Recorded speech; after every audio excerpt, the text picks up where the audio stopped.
Hello and welcome back to another video. In today's video I'm going to be showing you my 3x3 floor stacked base design. In my previous video there was a few people asking to see the full base design, so I thought I'd show it off.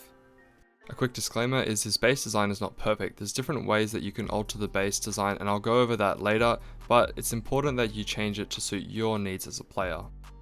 You want to start off by floor stacking 2 foundations. A very quick and easy way that I learned how to do this, contrary to the box method, is if you just place a foundation and spam the crouch button, what you're trying to do is place one foundation halfway up and down this crouch angle. As you can see here, I'm spamming my crouch button and then I'll left click as soon as it's about halfway through the animation. Then let go of your mouse and use the A and D keys to go right and then left. Once you've locked it in, you can place 2 walls to check, make sure that there's only a very small gap here, there's about a pixel, and if you place 2 triangles it should be fine. This is actually kind of a rubbish floor stack, as you can see the gap's quite large. If you want, you can redo it and so that the gap will be a little bit smaller, but I'm going to keep it like this just to show you that it doesn't really matter how large the gap is. However, if the gap is too close, you will get this error, so it's important to check that you can do the floor stacking before you actually start building your base. Then remove these 2 walls, and using the lower foundation, you're going to do the honeycomb for the 3x3. Just copy this pattern.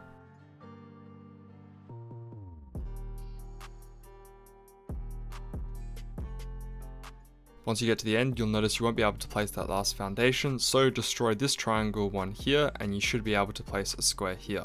This is where your tool cupboard will go, so you can close this off and put down your TC now. You can then remove this foundation and replace the outer ones. If you're having trouble with the pattern, pause the video now and just copy this. Then come and demolish all of the inner triangles like so. It's at this point that you'll be able to actually build the 3x3. The final step you need to do is run around the base with a wall out and make sure that you can place each and one of these walls. If any of these walls are red, not blue, it means you've done the floor stacking wrong and you'll need to do it again. Once that check is done, you can build the 3x3. What I usually do is put my front door at the opposite end of the tool cupboard and I'll put a ladder hatch just to the right of it. Because I usually don't get a ladder hatch straight away, I'll section off the 2x3 just to make sure that I can add an airlock.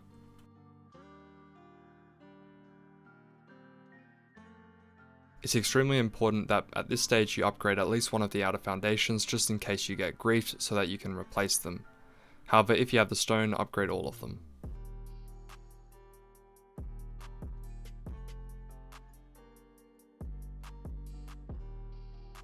I'll use a double door here to create a temporary airlock, and if I don't have a ladder hatch yet, I'll close off the top with the double door.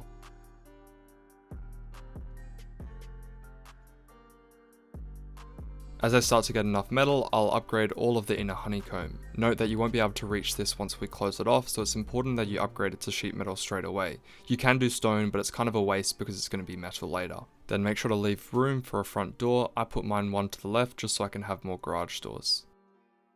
Then next, fill in the triangle roofs. You should then be able to place in another layer of floors like so. The interior is up to you, but I usually do 4 sets of 4 large boxes.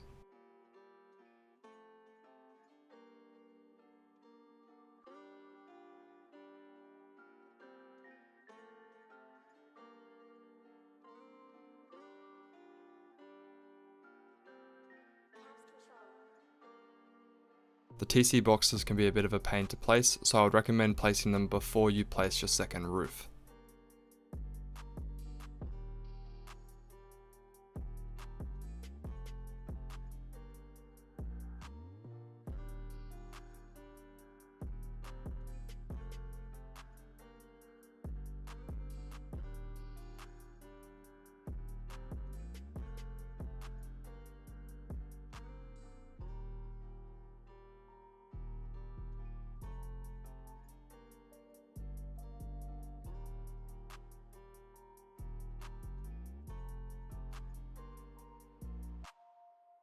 I would recommend placing your garage doors as early as possible, as things like sleeping bags, small boxes and barbecues can get in the way. I usually don't place too many small boxes, but you can fit a lot of them and barbecues embedded within the large boxes.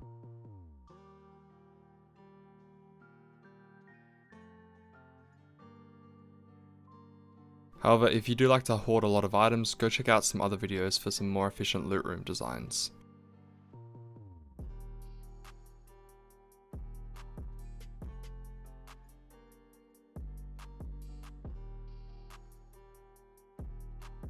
The front airlock can be stone for now, however eventually you'll probably want everything to be sheet metal. I usually like an ore refinery accessible through the front of my base, so I put one on the left. It's important that you use shot fronts here and not glass windows, as shot fronts are actually a lot stronger than stone.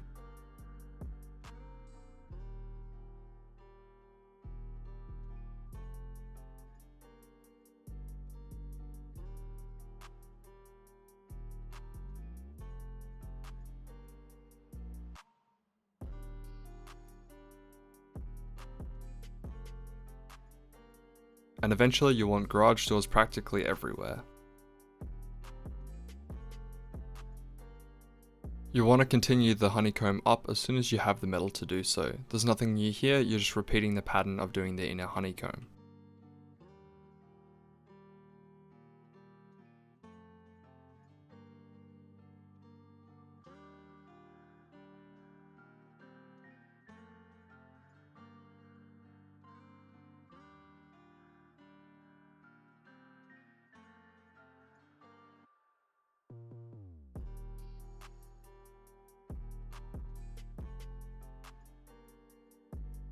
Excluding the floors, you can actually upgrade the last layer of honeycomb to stone. This is because it's all going to be in sight, so you can always just upgrade it later. Only do this if you have a lot of stone to spare.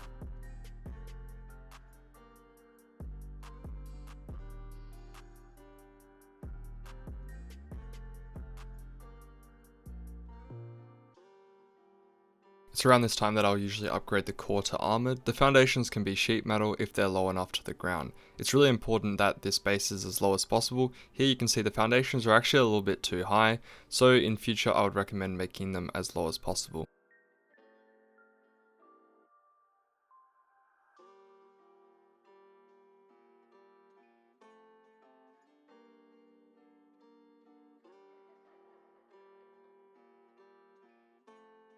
Then do the exact same thing and just go up one more floor with honeycomb. There's nothing new to see here, so I'll just skip to the second floor. And of course, as soon as you have the sheet metal, upgrade the entirety of the final layer of honeycomb to sheet metal. Here's where you add your first shooting floor layer. The reason I have this one here is because I usually play on modded servers and I like to take heli relatively early. However, if you're on a vanilla server and you don't plan on taking heli this early, it's probably better to opt for protection and just do another layer of honeycomb. But if you are going to do a shooting floor, it's very simple. It's just have vertical embrasures all the way around the outside of the honeycomb and then have two doors so you can access it from both sides.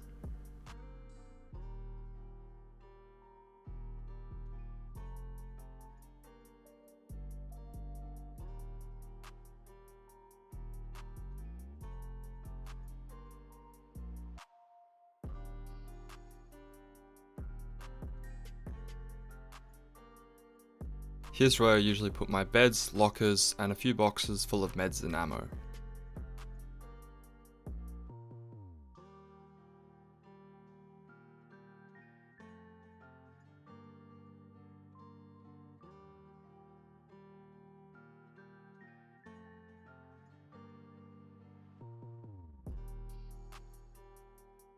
On the next layer, I have my peek down shooting floor. You're going to want to put 6 squares on either side of the long part of the base. This is in order to create these little peek downs you see here.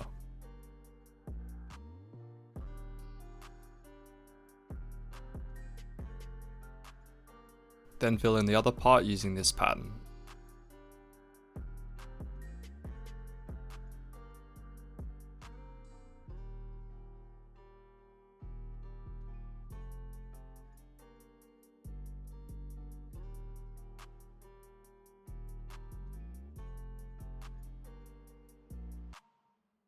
Making sure you have doorways on both the front and back, you can place window frames covering the entirety of the outer part of the honeycomb.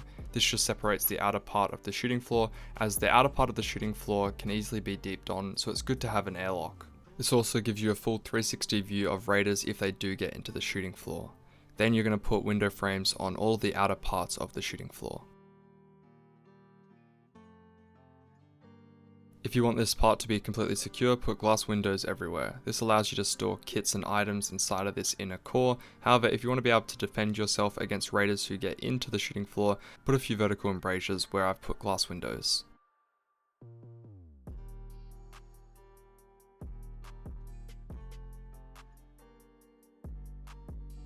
Close off the roof, and as I said before, here's a good spot to put down some lockers and maybe some boxes with stuff ready to defend an online raid or take heli. Next, go into the outer part of the shooting floor and run around the base anti-clockwise, placing door frames on the inner part of each of the peak downs.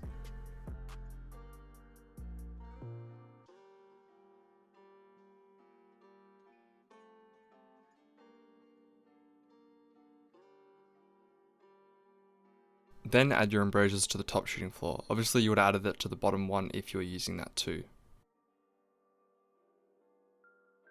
Then place doors swinging outwards so that you can't fall down in the outer peaks of your shooting floor. Raiders also can't get in unless they have two people. They can actually shove one person in. So this part is obviously not completely secure, however the doors are still good to have. How I finish off the roof is nothing fancy, it's just a bunch of ladder hatches going directly up so that I can place a wind turbine really high up into the sky. If you're one that likes to use scrap helis, I highly recommend you redesign this roof so it's a little bit wider with auto turrets protecting the scrapper.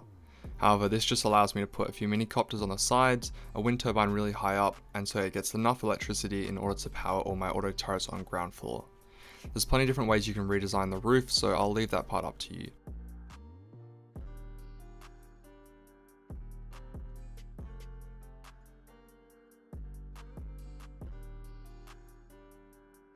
The turret circuit's really simple. All you need is a main switch. Obviously keep this somewhere really secure, most likely next to your tool cupboard, and then put a bunch of E branches, each one branching out 10 to the auto turrets. The auto turrets can really go anywhere, however I like to have some on my roof just so they can protect my mini copters if I do get some.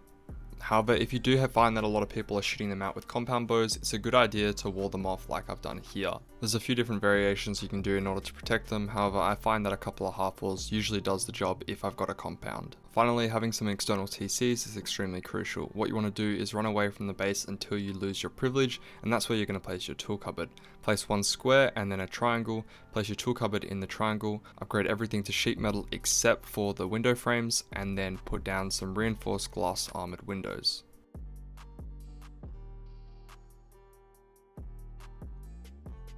To overlap the privileges, you want to place sheet metal foundations all the way back to base. The reason they're sheet metal is so that they're less likely to get picked out.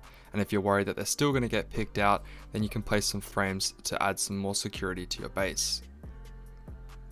And on the final frame, you want to go up as high as possible in order to extend the privilege all the way to the roof.